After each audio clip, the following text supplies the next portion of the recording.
Movie का start हमें एक हनी बी की दुनिया से दिखाया जाता है, जहां हनी बीज ने अपनी एक अलग ही दुनिया बनाई होती है। अब हम हमारे मूवी के मेन कैरेक्टर बेरी को देखते हैं, जो अपनी फैमिली के साथ अपने स्कूल जाने के लिए रेडी हो रहा होता है। दरअसल बेरी का आज ग्रेजुएशन पूरा हो गया था। फिर हम देखते हैं कि बेरी की तरह और भी हनीज अपनी ग्रेजुएशन डे के लिए आए हुए हैं, जहां उनके प्रिंसिपल सबको मुबारकबाद देते हैं और साथ ही वो बताते हैं कि ग्रेजुएटेड बीज को अब अपनी आगे की लाइफ कैसे गुजारनी है और अपने इस बी वर्ल्ड को अपनी जिम्मेदारी के साथ कैसे मेंटेन रखना है। मतलब अब उन्हें अपनी अपनी जॉब्स को सिलेक्ट करना होगा। अब सब स्टूडेंट को बीज वर्ल्ड का विजिट करवाया जाता है और उनके टीचर उन्हें ये बताते हैं कि कैसे बीज नेक्टर जमा करके उसका हनी तैयार करते हैं। साथ ही उनका टीचर उन्हें दिखाता है कि हनी को बाहर की दुनिया के लिए ट्रेन किया जाता है कि जब वो नेक्टर को जमा करने के लिए बाहर जाते हैं तो इंसानों की बनाई हुई चीजों से वो खुद को कैसे महफूज रख सकते हैं। तभी वहाँ कुछ हनी बीज आती हैं जो दिखने में बहुत स्ट्रॉन्ग होती हैं और उनका काम बाहर जाकर फूलों से नेक्टर जमा करना होता है ताकि वो उससे हनी बना सके।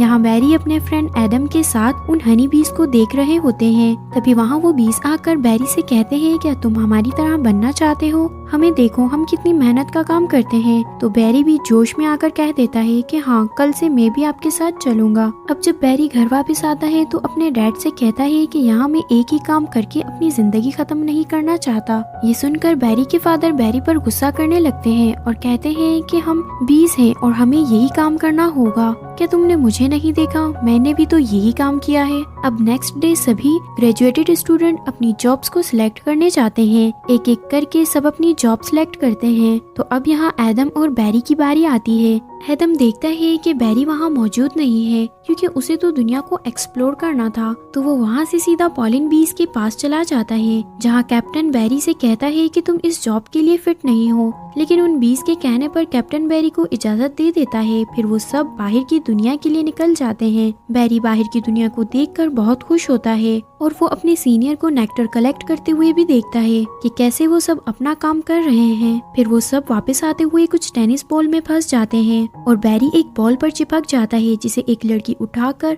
शॉट मारती है, जिससे वो बॉल बाहर चला जाता है और बेरी एक कार में गिर जाता है, जहाँ से वो खुद को बड़ी मुश्किल से बचाता है। तभी वहाँ बारिश शुरू हो जाती है। अब बेरी बहुत परेशान हो जाता है और वो खुद को बचाने के लिए एक घर में चला जाता है, जहाँ वो एक बल्ब से लटक कर उस घर के आदमी के खाने में गिर जाता है। यहाँ वो आदमी बेरी को देखकर बहुत गुस्सा होता है और वो बेरी को मारने ही वाला था। लेकिन तभी वहाँ एक वेनिसा नाम की लड़की आकर उसे रोक लेती है और वो बेरी को सेफली उठाकर विंडो के पास रख देती है। बेरी वेनिसा से बहुत ज्यादा इम्प्रेस हो जाता है क्योंकि उसने बेरी की जान जो बचाई थी। अब बेरी डिसाइड करता है कि मैं इस लड़की को थैंक यू बोलकर ही जाऊंगा। बेरी वेनिसा से बात करने की कोशिश करता है। पहले तो वेनिसा बेरी को बोलता देख डर जाती है क्योंकि एक बी को बोलता देख कोई भी इंसान हैरान हो जाता है। फिर वेनिसा बेरी से बात करती है तो बेरी उसे अपनी जान बचाने के लिए शुक्रिया कहता है और वो वहाँ से जाने लगता है। वेनिसा कहती है कि जाने से पहले मेरे साथ एक कॉफी हो जाए। फिर वो दोनों टेरेस पर बैठकर कॉफी एंजॉय करते हैं और एक दूसरे के साथ अपनी बातें शेयर करते हैं।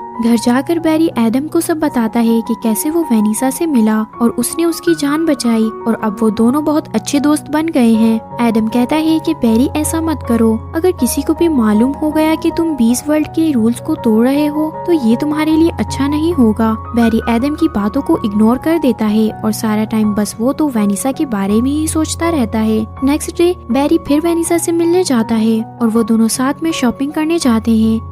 जहाँ बेरी बहुत सारे हनीज के जार देखता है तो वो वेनिसा से पूछता है कि हमारा हनी यहाँ क्या कर रहा है। तो वेनिसा बेरी को बताती है कि कैसे हनी फैक्ट्रीज में तैयार होता है और मार्केट में सेल किया जाता है। मगर बेरी कहता है कि मुझे समझ नहीं आ रहा कि इन लोगों के पास हमारा हनी कैसे आया और हमारे हनी पर इन लोगों की तस्वीर कैसे, क्योंकि बड़ी मेहनत से हनी तो हम बीज बनाते हैं लेकिन यहाँ हमारा तो कोई नाम ही नहीं है। अब बेरी वहाँ के एक वर्कर को तंग करता है और पूछता है कि तुम ये हनी कहाँ से लाते हो। तो वो आदमी एक फैक्ट्री वैन की तरफ इशारा करता है कि हम हनी इस फैक्ट्री से लाते हैं। अब बेरी उस वैन को फॉलो करके उस फैक्ट्री तक पहुंच जाता है और देखता है कि इंसानों ने तो बहुत बड़े पैमाने पर हनी तैयार करने की एक फैक्ट्री लगाई हुई है। जहां बेरी ये भी देखता है कि वहां उन लोगों ने कुछ बीज को कैद किया हुआ है जिनसे वो जबरदस्ती उनका बनाया हुआ हनी लिया करते हैं। बैरी घर आते हुए वहाँ से कुछ पिक्स ले आता है ताकि वो ये सब अपने पेरेंट्स को दिखा सके, लेकिन जब वो घर आकर अपने पेरेंट्स को दिखाता है तो वो सब कहते हैं कि ये सब बकवास है, तुम्हें इन सब बातों पर ध्यान मत दो।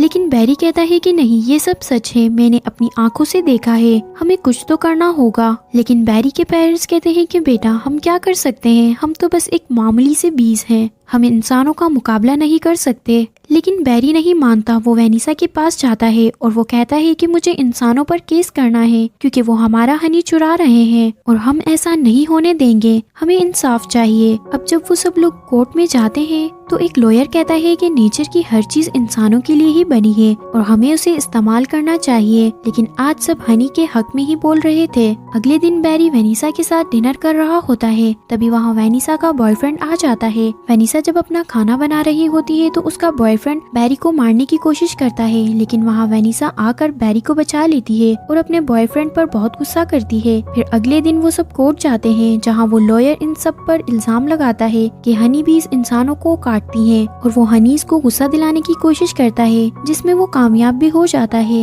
यहाँ एडम उसे काट लेता है और वो ऐसे एक्टिंग करता है कि जैसे वो तो अभी मरने ही वाला हो। लेकिन यहाँ हमें पता चलता है कि जब कोई हनी बी किसी इंसान को काटती है तो उनकी खुद की भी बहुत बुरी हालत हो जाती है और यही हाल एडम का भी होता है। वो बहुत ज्यादा बीमार हो जाता है और हॉस्पिटल पहुँच जाता है, लेकिन बैरी कोर्ट में अपनी बातों से केस जीत लेता है। लेकिन वापस जाते हुए वो लॉयर उसे कहता है कि तुम नेचर के खिलाफ जा रहे हो, याद रखना कुछ बुरा होगा। अगले दिन सब हनीज फॉर्म को बंद कर दिया जाता है और हनीज को आजाद कर दिया जाता है। हर जगह से हनी को बैंड कर दिया जाता है और उनका हनी उन्हें वापस कर दिया जाता है। अब होता ये है कि सब हनीज सिर्फ आराम करती हैं, उन्हें कोई काम करना नहीं पड़ता। अब ग्रीन पॉलन का काम भी नहीं हो रहा था, जिसकी वजह से वक्त के साथ साथ फ्लावर भी मुरझा रहे थे और इस वजह से वेनिसा को भी अपनी शॉप बंद करनी पड़ती है। अब हनी बीज के पास इतना सारा हनी होता है लेकिन फिर भी वो खुश नहीं होते। बैरी ये सब वेनिसा को बताता है। वेनिसा उसे दिखाती है कि देखो ये सब फ्लावर तबाह हो गए हैं क्योंकि अब तुमने पॉलिनेशन का काम छोड़ दिया है और हनी भी नहीं बन रहा। और अब वेनिसा बैरी को छोड़कर जा रही होती है और कहती है कि अब एक लास्ट फ्लावर पैरेड हो रही है क्योंकि अब वर्ल्ड के सभी फ्लावर मुरझा रहे हैं और ये आखिरी चांस है फ्लावर को देखने का।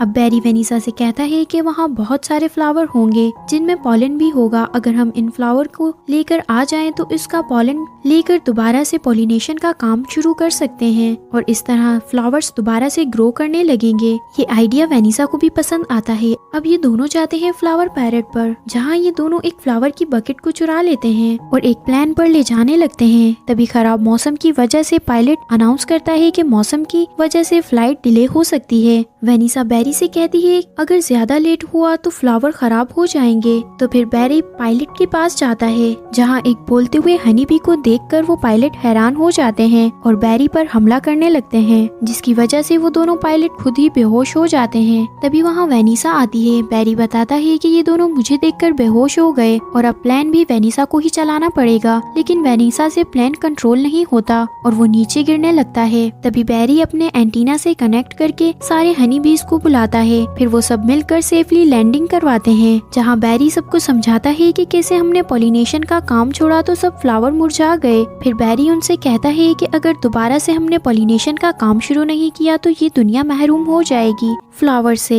इस बात पर सब एग्री करते हैं। फिर वो सब पॉलिन लेकर जाते हैं और पॉलिनेशन का काम शुरू करते हैं। मूवी के लास्ट सीन में हम देखते हैं कि अब फ्लावर्स फिर से ग्रो करने लगे हैं और वेनिसा भी अपनी फ्लावर शॉप दोबारा से खोल लेती है और बैरी बन जाता है एनिमल्स का लॉयर, जहाँ सब एनिमल्स अपनी प्रॉब्लम उसे आकर बताते हैं। और इसी के साथ हमारी मूवी का एंड होता है।